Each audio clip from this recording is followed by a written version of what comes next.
Hello everyone, it's Buster here at the track to give you the preview for the LifeLock 400 this year run at the Michigan International Speedway in Brooklyn, Michigan. Kyle Busch took a familiar place on the pole Sunday for the LifeLock 400 at the Michigan International Speedway.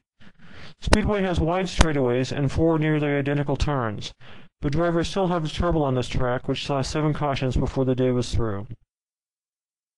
On just the third trip around the oval, Dave Blaney brought out caution number 1 as he spun out. Kurt Busch made the same fate 100 laps later.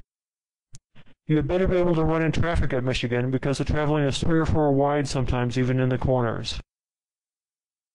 Pit stop and fuel management were the hallmarks of this race, and Matt Kenseth in the number 17 car lost time when he pitted on lap 151. A NASCAR official blocked his path out of the pit. Here's what Matt had to say after the race about the pit stop. Nate Ryan, USA Dave. Matt, two questions, I guess. On the pit road deal, you seem to think that maybe NASCAR could have put you back up in the lead. Did you understand why they didn't do that? Or? Well, I guess knew they wouldn't, but I've seen them before in cases where an official's made a mistake and they've corrected it. I can't remember, it was Carl somewhere in a nationwide series race, where the official called something wrong and they put him back. So I always hope for that possibility, but the official just walked out and stood right in front of my car when it was time to go, and it was either run him over and hurt him or wait for him to get the heck out of the way. So I had to wait, and it wasn't really lead because that's when Jimmy and the 77 stayed out, but it would have put us 2 cars farther forward and the first car on fresh tires. And at the end of the race, the way the caution fell, it might not have made a difference, but it might have. Would have had us probably out in front of the 83. Apparently, NASCAR officials did not want to chance being a hood ornament the next time because they gave Kenseth a lot more room on his next pit stop on lap 189. On lap 190, Dale Earnhardt Jr. took the lead. By lap 194, it was clear this would be a pit strategy and fuel management race. Whoever would be able to get to the end without a pit stop would likely take the checkered flag. Every team on the road calculated the fuel needed to get them across the finish line of this 200-lap race. Jimmy McMurray in the number 23 car and Dale Earnhardt Jr. in the number 88 car battled for position and fuel savings, with Jr. riding up to the top of the track to get position and then coasting down to the apron to save fuel. Everything was working for Earnhardt and McMurray until Sam Hornish Jr. spun out on lap 198.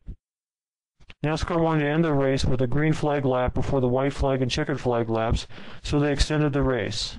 Now Earnhardt and the others who did not pit late were in serious danger of running dry before getting to the finish line. 3 extra laps out on lap 203, Jr. led the field in the green flag lap, knowing he was almost certain to run dry in a lap or two with laps still to go. Coming down the front stretch, Patrick Carpentier spun out, bringing the final caution and making lap 203 the final lap of the race. Dale Earnhardt Jr. was still in the lead, and if he could get around the finish line on power, he would be the winner. Casey Kane drafted Earnhardt around the final section to help him get him across the finish line, bringing Earnhardt his first win in 76 races. How did it sound when Jr. got to victory lane? It sounded like this. He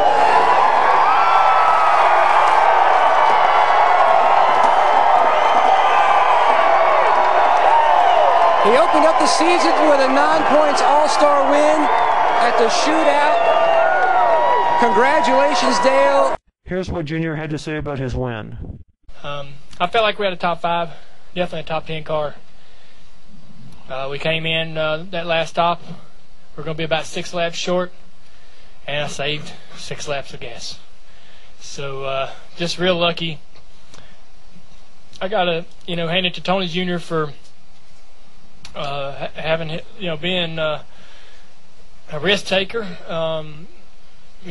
Not so much audacity wouldn't be a good word, but it's real close to that.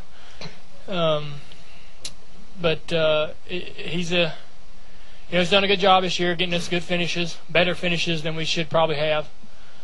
So I normally wouldn't take the risk to trade the top 5 for a possible win because normally, half the time it doesn't work out, but we did the right thing today. So it was a real good car. Happy Father's Day to everybody. My guys had really, really good stops. And the car was great. The motor was great. The body was good. The chassis was good. The setup was really close. We didn't mess with it too much all day. Just really too loose to start with on the first few laps of a tire run.